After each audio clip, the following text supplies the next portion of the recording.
Ladies and gentlemen, we are here at the 2012 NAMM show with a very... Is it 2012 already? It's 2012 already, with a very, very good friend of mine. This guy is not only a talented drummer, he is a phenomenal artist, painter, and a good writer. Ladies and gentlemen, Mr. Michael Cartellone. Hello, ladies and gentlemen. Hello, my old friend Dave. How are you? I'm great, brother. You know, how are you? I'm good, I'm good. I know you are. I ran into this guy a couple days ago, and he has not changed a day. It's been 15 years since I saw him, and he looks, if anything, maybe even younger. Is it? Now, you're in New York. Are you in the city? Yes. You know, when we were working together, when I was writing the drum column for Screamer, that's when I was living here in LA. But I had started my career in New York City, and now I'm back there again. Okay. How long have you been there? It's 10 years now, but I've lived most of my adult life in New York. Okay. So what brings you to NAMM this year? Well, you know, the thing that's great about NAMM, as you know, Dave, is you just run into old friends completely unexpected, and then cool things like this happen. That aside, it's just been great to come out here and see all of my friends at the different companies that I endorse. I've done a few autograph signings at the assorted booths, and you never know what kind of things can develop. There's something very interesting is going to develop actually with the side career painting based off of just some interaction that happened today on this trip. Right. Now, you and I first met back when you were with NAMM Yankees, one of the first rock supergroups, and you were the youngster. Yeah. You were the baby. What was that experience like for you? Well, it was an amazing experience. It was kind of baptism by fire, because even though I had been in local bands and played on little independent recordings in my hometown of Cleveland, Ohio, the damn Yankees' first album was the first real recording that I had ever done. And to have it be that album, which did very, very well, was just an unbelievable experience. And there were many times as all the great things that did unfold after we recorded that record, that Tommy, Jack, or Ted would kind of make sure, they would say, now Michael, you realize this isn't normal. It usually doesn't go like this. Right. Because they probably thought, well, sure, this kid's played on his first record and it's, you know, double platinum. Right. You know, you better be aware that it doesn't always happen like that. Now, do you stay in touch with any of the guys from NAMM Yankees? Absolutely, all the time. I can tell you that that every day that I've been at this NAMM show, I've had at least a dozen people come up to me and ask when the damn Yankees reunion is going to happen, which I think is great. And I can say that one day it will.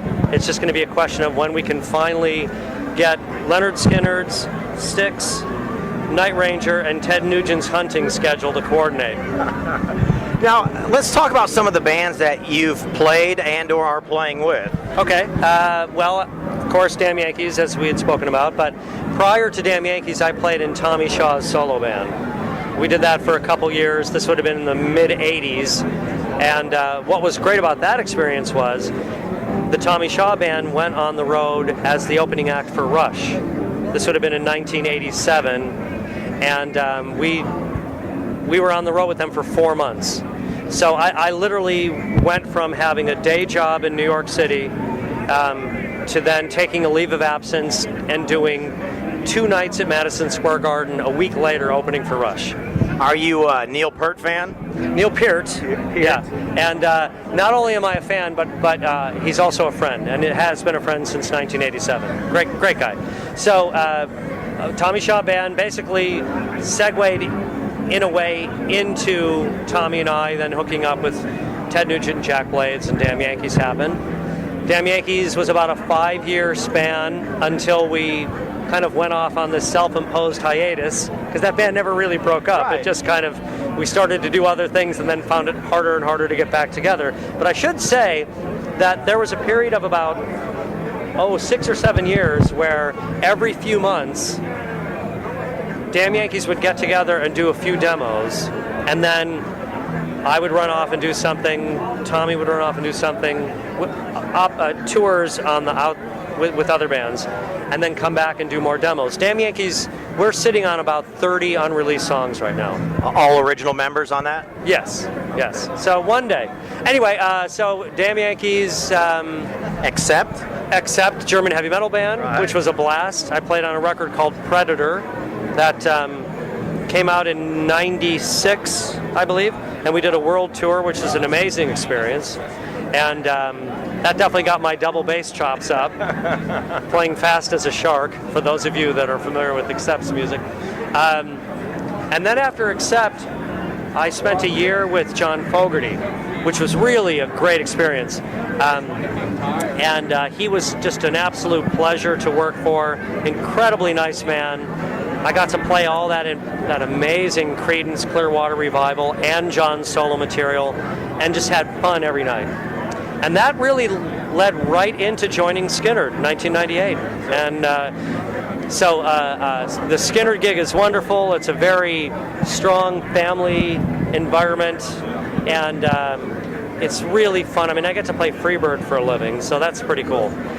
And the band has a certain amount of freedom within it where I can do outside sessions. So the last thing I did was a record with Jolyn Turner, his solo record called Secondhand Life.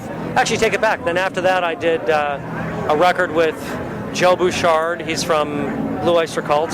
And then I did a record with Chuck Mosley. He was the original singer of Faith No More.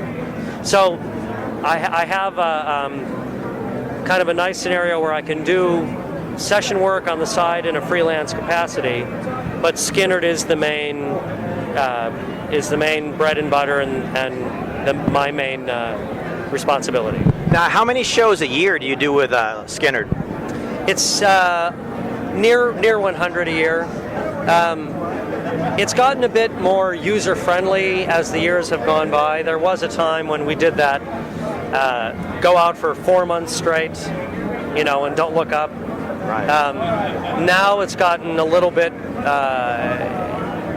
easier paced, where we'll do 2 weeks out, take 4 days off, 1 week out, 2 days off.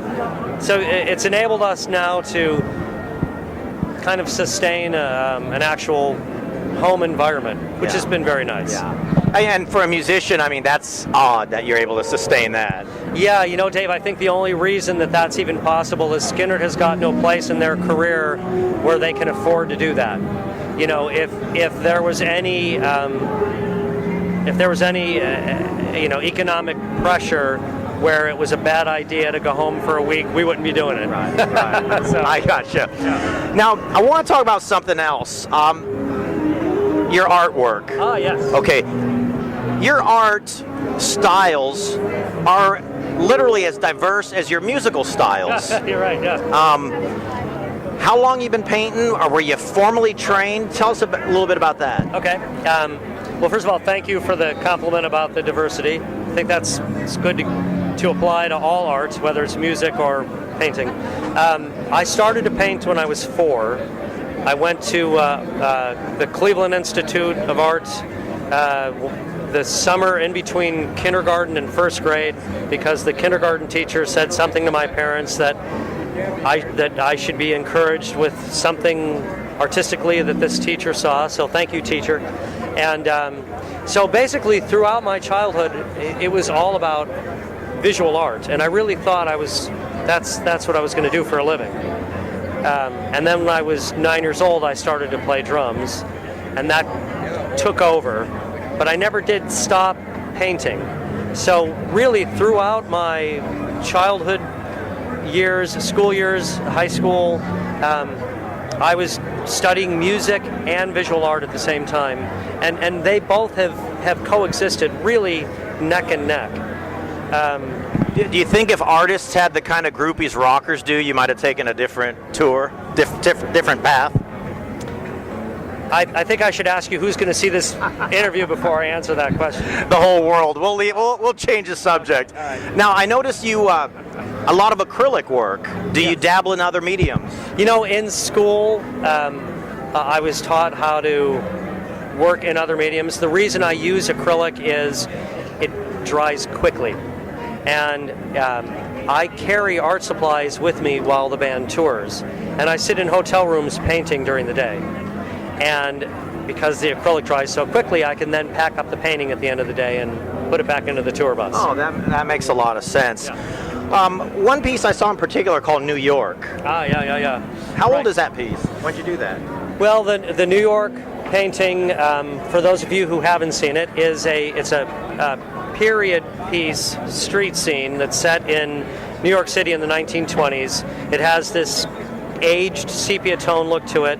It's very involved with buildings, automobiles, a lot of people on the street, and in the foreground of that painting, I placed my three heroes, which are my father, Charlie Chaplin, and Harry Houdini. And I painted them to look as contemporaries sitting on a park bench in 1920. That painting took many, many years to do. It's a large canvas, so it basically just kind of sat on the easel at home. And when I would be home in between tours, I would work on a little bit and then leave again and work on a little bit. Now another painting, Luna de Miele. Oh, very good. Good pronunciation. Honeymoon. Nice. Yes.